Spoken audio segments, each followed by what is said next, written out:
Ngayong adlaw, nandito nga kami ngayon sa train mga mare dahil papunta kami ngayon sa airport at uuwi kami ng Pinas for today's video. Sino ba naman ang hindi may excite mga mare pag sinabing Pinas? Ay, 5 years din akong hindi nakauwi. Yung asawa ko naman ay 7 years. At ngayon nga ay makakauwi na rin sa wakas. Nakakatuwa pa nga dahil 3 lang kami nagbibiyahe dati. Ngayon ay 5 na. Pira buyag. Nakarating na nga kami dito sa Charles de Gaulle, Paris. Antayin na lang namin dito yung mga friends namin na kasabay rin naming umuwi. O di bang saya? Nakarating na nga rin yung mga kaibigan namin at sinundo na rin ng asawa ko kasi sila na nga yung nagdala ng bagahe namin.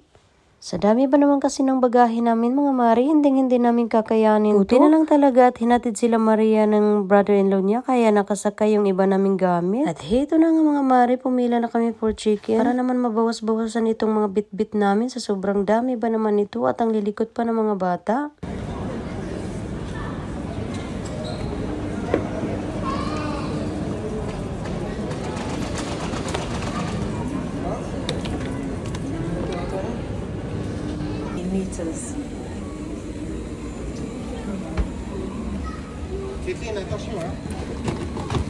Alikitlin ko. Poussez-vous, monsieur. Alexandre, allez. John.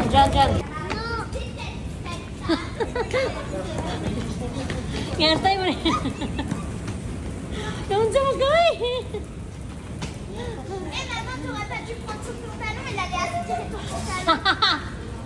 Nga nung nagpantalan ko na kaway nga. Nagbugat-bugat rin ko na yung pantalan. Ah, je sais pas pourquoi il rigole comme ça. Ah, je sais, l'escalator a...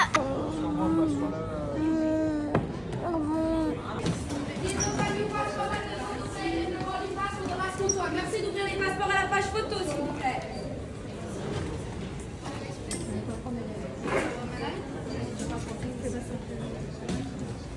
Bali, 4 to 5 hours nga rin yung inintay namin dito sa airport bago mag-boarding time. At ito na nga sa wakas, boarding time Papunta na nga kami sa aeroplano sa mga oras na iyan. At tingnan nyo naman si Alexandra. Ay naku, ayaw rin paawat.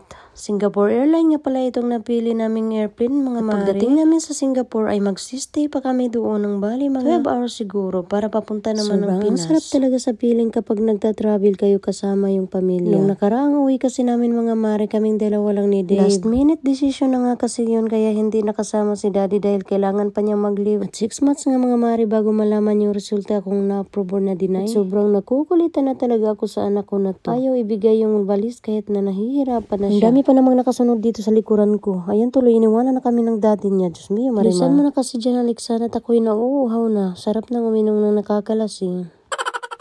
Charot lang mga mare, baka mamaya ako na yung babantayan ng anak ko pag nalasing sa loob ng airplane. O, diba? Paano ba kasi dati pag nabibiyahe ako, wala na akong ginawa kundi manghingi ng alak. Si Pagrabon. Ali. Alexandre, go. Oui. I don't love you, Alexandre. Ali, John. C'est quoi, Jan? Oh, non, encore deux. Oh, Alexandre et moi.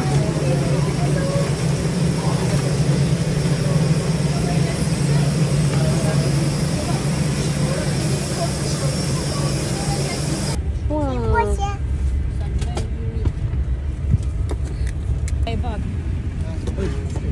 Alexandre, c'est là. Alexandre, coucou. On est non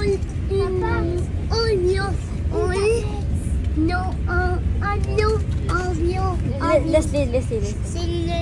Moi, je peux les lâcher tout bleu. Non, ça c'est maman là.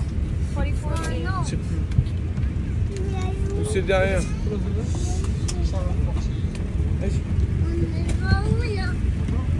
Smile, Bobby, smile. Wala ka sa mood. Agyatay. Wala ka sa mood. Sure ba? Okay.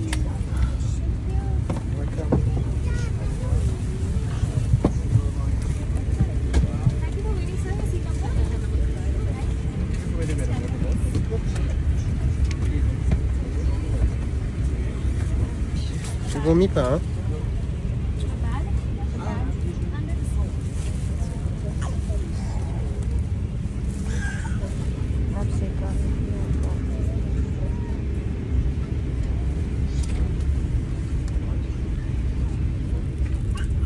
Almost pa dito. Recommend keeping your seatbelt fastened throughout the flight. Whenever the seatbelt sign is turned What? on, Nate, what's here? What's here?